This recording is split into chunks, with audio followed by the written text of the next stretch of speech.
샬롬 할렐루야. 로마서 12장 3절. 내게 주신 은혜로 말미암아 너희 각 사람에게 말하노니 마땅히 생각할 그 이상의 생각을 품지 말고 오직 하나님께서 각 사람에게 나누어 주신 믿음의 분량대로 지혜롭게 생각하라. 아멘.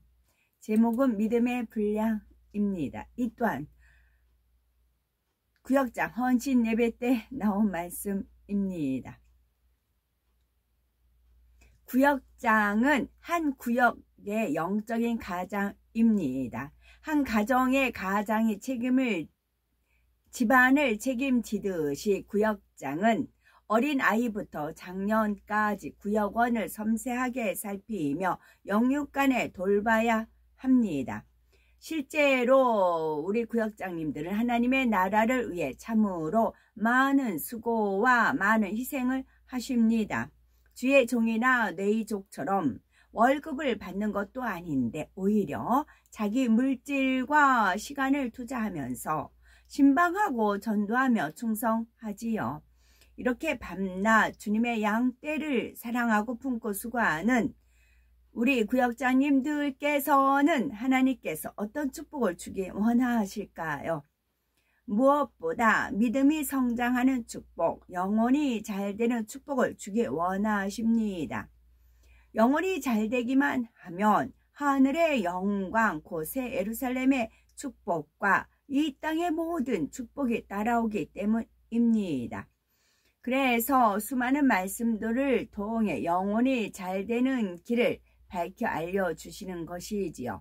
또한 그 길로 갈 수 있는 능력과 은혜가 우리에게 임할 수 있도록 하시는 것이고 어찌하든 더 큰 권능을 나타내 보임으로써 믿을 수 있는 증거를 보이시고 성결될 수 있는 길을 밝히 전하시는 것입니다. 중요한 것은 우리의 행함입니다. 그러나 중요한 것은 우리의 행함입니다. 하나님의 역사를 아무리 많이 보고 들어도 진리의 지식을 아무리 많이 알아도 이것만으로는 지식적인 믿음에 불과합니다. 하나님의 말씀을 자기 것으로 삼아 마음을 영으로 변화시켜야 하지만 영혼이 잘되고 천국을 침노할 수 있죠. 그런데 문제는 나름대로 진리를 알고 충성한다 하는데도 자신의 마음을 잘 점검하지 못하고 막연하게 신앙생활한 경우가 많다는 사실입니다. 나는 잘하고 있겠지 착각하거나 지금처럼 신앙생활 하다 보면 언젠가는 영으로 들어가겠지 하며 마음의 할례에 정진하지 못하는 것이지요. 그런데 마침내 아버지께서는 믿음의 분량을 눈으로 볼 수 있도록 점검해 주시는 것입니다. 로마서 12장 3절.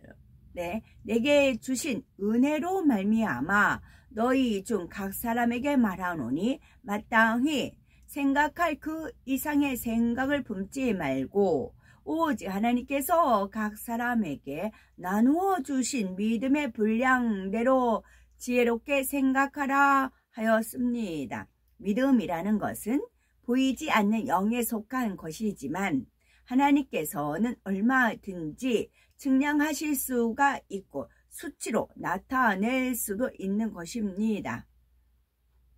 이 분량을 측정은 우리가 더 힘차게 더 즐겁게 천국 길을 가기 원하시는 아버지 하나님의 사랑의 표현이시지요. 새 예루살렘에 이르는 여정에서 내가 신앙생활을 잘하고 있구나 혹은 내 생각과 다르게 많이 부족하구나 무엇을 더 잘해야 할까 점검할 수도 있고 내가 어느 만큼 왔구나 이제 어느 정도 더 가면 되겠구나 하는 지표를 체감하게 해주는 것이지요. 우리가 믿음의 분량이 성장하려면 첫째는 내 마음의 깊이가 얼마나 되는가 점검해야 하는 것입니다. 여기서 내 마음의 깊이라는 것은 곧 영적인 사랑과 덕과 온유함을 얼마나 이루었는가 하는 것이지요. 그러면 이 깊이를 어떻게 점검할 수가 있을까요? 우리가 익히 아시는 선의 단계에 비추어서 점검해 보시면 되는데요. 선은 1단계에서는 악으로 나오는 상대를 대할 때 악으로 갚지 않고 참는 단계이고, 마음의 감정과 불편함은 있지만 그래도 눌러 참는 것이지요. 세상에서는 이런 사람을 선하다 하겠지만 하나님께서는 선하다 하지 않으십니다. 참된 선은 눌러 참는 것이 아니라 마음에서부터 감정과 불편함이 없어야 하지요.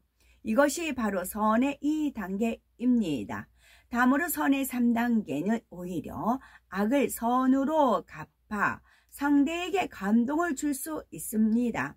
사울이 다윗을 죽이려고 혈안이 되어 쫓아다닐 때도 다윗은 항상 사울의 생명을 살려주고 겸손하게 고백하지요. 그러면 악한 사울도 감동을 받아 눈물을 흘리기까지 했죠. 4단계의 선은 악으로 나오는 자에게 생명까지 줄 수 있는 단계입니다. 이것은 죄 없이 십자가에 달리면서도 자신을 십자가에 못 박는 죄인들을 용서해 달라고 중보기도 하시는 예수님의 마음이시지요. 또 거역하는 백성들을 자기 생명을 걸고 중보의 기도를 드린 모세나 사도 바울의 마음입니다. 그리고 반드시 우리 자신이 이루어야 할 마음이기도 하답니다. 이 깊이가 더해질수록 하나님의 사랑을 점점 더 깊이 깨닫고 느낄 수가 있습니다. 하나님께서 왜 인간 경작을 하시는지, 우리를 얼마나 사랑하시는지, 우리가 살아가는 목적이 무엇인지, 이런 것들이 마음 중심에 깨달아지지요. 우리는 선의 4단계 중에 어디에 해당하시는지요? 내 생각에 맞지 않는 일을 만나면 곧장 불평하며 시시비비를 가려야 하거나, 조금이라도 내가 손해보는 일이 있으면 참지 못하여 따져야 하는 일은 없으신지요? 혹은 나름대로 열심히 했지만 인정받지 못하고 뒤처진 것 같을 때 서운하여 힘이 빠지며 자기 자리를 지키지 못하는 분은 없으신지요? 이런 모습이라면 선의 1단계도 미달이요 믿음 있는 자녀라 할 수가 없습니다. 구역장 이상의 직분자들이라면 최소한 선의 2단계 정도는 이루어야 하지요. 그래야 우리가 맡은 영혼들을 원수마귀 사단에게서 지켜낼 능력이 있고 더 큰 믿음으로 성장시킬 수도 있습니다. 믿음의 분량을 성장시키려면 둘째는 내 마음의 넓이가 얼마나 되는가, 곧 얼마나 많은 영혼을 사랑으로 품고 섬길 수 있는가를 점검해야 하는 것입니다. 깊이가 있다 해도 너무 좁은 그릇에는 많은 것을 담을 수가 없죠. 사람들 중에도 하나님을 사랑하고 성결을 사모한다 하지만 마음 그릇이 너무 좁아서 믿음이 성장하지 않는 경우도 있습니다. 예를 들어 나름대로 예배와 기도에 충실하고 성가대 등 개인적인 사명은 꾸준히 감당하지만 주변 영혼들을 돌아보는 일이나 직접적으로 자기에게 책임이 없는 일에는 전혀 관심을 두지 않는 것입니다. 이런 경우는 오래 신앙생활을 했다 해도 자기를 발견하거나 변화되기가 어렵습니다. 또 어떤 사람은 나와 의견이 맞고 내 안에 깃들여지는 영혼들을 대할 때는 감동할 만큼 희생적인 사랑으로 섬깁니다. 반면에 저 사람은 나와 안 맞는다 싶으면 찬바람이 불 정도로 냉랭하지요. 마음이 넓다면 내게 맞는 사람만이 아니라 이런저런 사람을 다 품을 수가 있습니다. 비유를 들어 한 지역에서 대부분의 조장님들은 순종도 잘하고 지역장님과 마음이 맞는데 유독 한 조장님만 매사에 부정적입니다. 행사에서 어떤 일을 좀 맡아달라 하면 힘든 일은 하지 않으려고 하고 드러나고 인정받는 일만 하려고 하는 것이지요. 다른 지역장님은 분야 잘 섬겨주시고 상담도 은혜롭게 해주시는데 우리 지역장님은 섬김도 부족하고 상담하기도 믿음직스럽지 않다 하며 뒤에서 수군거리는 말도 들려오지요. 이럴 때 지역장님의 그릇이 넓지 못하며 이 조장님을 생각하는 것만으로도 벌써 마음이 힘들어집니다. 회의나 모임을 할 때도 이분이 안 오기를 은근히 바라게 되지요. 심지어 지역이 하나 되고 더 충만하기 위해 내년에는 그 조에 다른 조장님이 세워지면 좋겠다라는 생각까지 드는 것입니다. 반면에 마음그릇이 넓은 지역장이라면 이런 일꾼도 저런 일꾼도 다 사랑스럽습니다. 순종 못하는 일꾼이라도 그 장점을 먼저 떠올리며 어찌하든 하나로 품어가려 하지요. 뒤에서 불평하고 수근거리는 말을 전해 들어도 어찌하면 그분의 마음에 더 맞춰줄 수 있을까? 더 섬길 방법을 찾으려 합니다. 이런 넓은 마음을 가진 지역장님이라면 하나님께서 그 지역에 분명히 부흥의 열매를 주실 것입니다. 하나님은 손해보는 분이 아니십니다.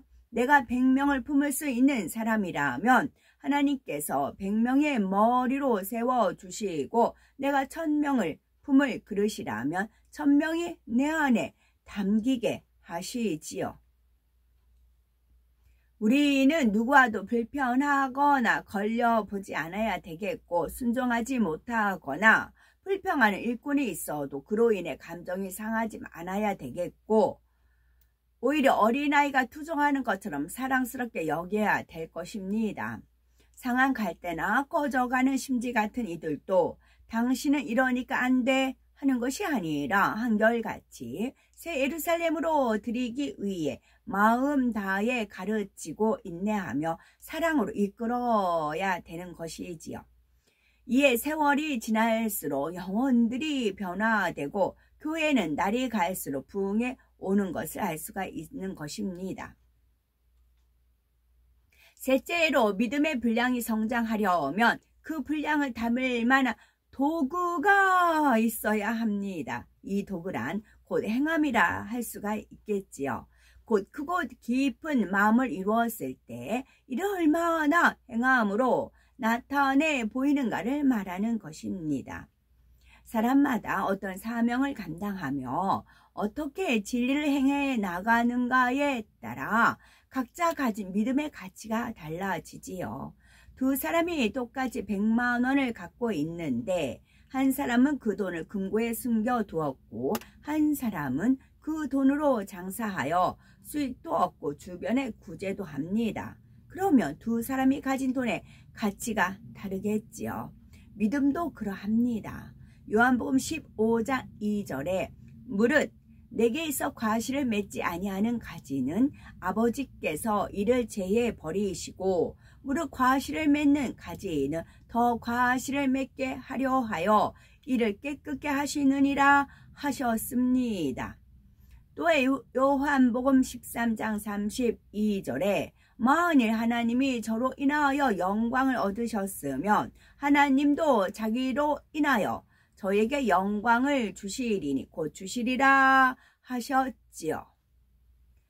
성결의 열매이든 충성의 열매이든 더 열심히 행하여 열매를 맺어가는 만큼 그래서 아버지께 영광 돌린 만큼 아버지께서도 더 은혜를 주실 수가 있습니다. 비유를 들으면 두 구역장님이 있습니다. 한 분은 아직 내가 영의 사람은 아니지만 어찌하든 아버지 나라의 힘이 되고 싶다 이런 마음으로 사명을 더 힘써 감당했습니다. 열심히 신방하고 전도한 결과 부흥도 했고 몇 년 후에는 조장이 되었지요. 반면에 다른 한 분은 내가 능력이 부족하니 영으로 들어간 뒤에 감당하겠습니다 하면서 사명을 내려놓았습니다. 이때 두 분의 마음이 넓이나 깊이가 같다 해도 믿음의 분량은 서로 달라질 수밖에 없지요. 무엇보다 이들의 충성하는 행함을 통해 아버지께서 받으시는 영광이 다르고 그만큼 위로부터 임하는 은혜와 능력도 달라지는 것입니다. 사명을 열심히 감당하다 보면 더 큰 믿음을 사모하게 될 것입니다. 어찌하든 구역 식구들을 더 충만하게 하고 응답과 축복 받도록 도와주고 싶은데 그러기 위해서는 내가 능력이 있어야 되겠다 이런 마음이 간절해지는 것이지요. 빌립 집사나 스데반 집사는 집사이지만 사도들 못지않은 권능을 행했습니다. 우리도 양떼들을 질병을 치료하고 어둠의 세력을 물러가며 사명 감당을 할 때 얼마나 신이 나겠습니까? 성령의 음성대로 상담해주고 문제가 해결되고 영혼이 변화될 때는 또 얼마나 행복하겠습니까? 앞으로 우리는 더 큰 믿음의 분량을 담는 귀한 도구가 되어서 권세와 능력을 나타낼 수 있어야 되겠지요. 혹시 이런 말씀을 들으면서 나는 구역장 사명도 없고 그렇다고 기관장이나 어떤 사명이 없으니 나는 믿음이 성장하기 어렵겠구나 라고 실망하시는 분이 계시는지요. 어찌하든 더 주변을 돌아보고 하나님의 나라에 힘이 되고자 최선을 다해서 행해 나가시면 되는 것입니다. 구역과 기관의 구성원으로서 자리를 지켜주고 모이기를 힘쓰는 것, 간증과 전도와 신방, 구제와 봉사는 물론이고 안나 선지자와 같이 하나님 나라를 위해 중심 다해 기도하고 금식하는 등 할 수 있는 일을 찾아 행하시면 되지요. 이렇게 주변의 빛과 소금이 되면서 깊고 넓은 그릇을 만들어 나가면 아버지께서 준비된 그릇에 따라 믿음을 더해 주시는 것입니다. 에베소서 3장 18, 19절에 보면 능히 모든 성도와 함께 지식에 넘치는 그리스도의 사랑을 알아 그 넓이와 길이와 높이와 깊이가 어떠함을 깨달아 하나님의 모든 충만하신 것으로 너희에게 충만하게 하시길 구하노라 하였습니다. 이 땅에 지음받은 목적은 우리가 이 땅에 지음받은 목적은 단지 구원받고 천국 가는 것만이 아닙니다. 하나님께서는 아버지 하나님의 마음을 아는 참 자녀를 얻기 위해 우리를 지으셨지요. 우리의 마음을 넓고 깊게 하며 힘써 사명을 감당하여 열매를 맺어 나가므로 그리스도의 장성한 분량에까지 이르는 우리가 되어야 되겠고 그래서 마침내는 온전한 믿음을 이루어 하나님의 모든 충만하신 것으로 우리의 삶이 가득 채워질 수 있어야 되겠다는 말씀입니다. 아멘.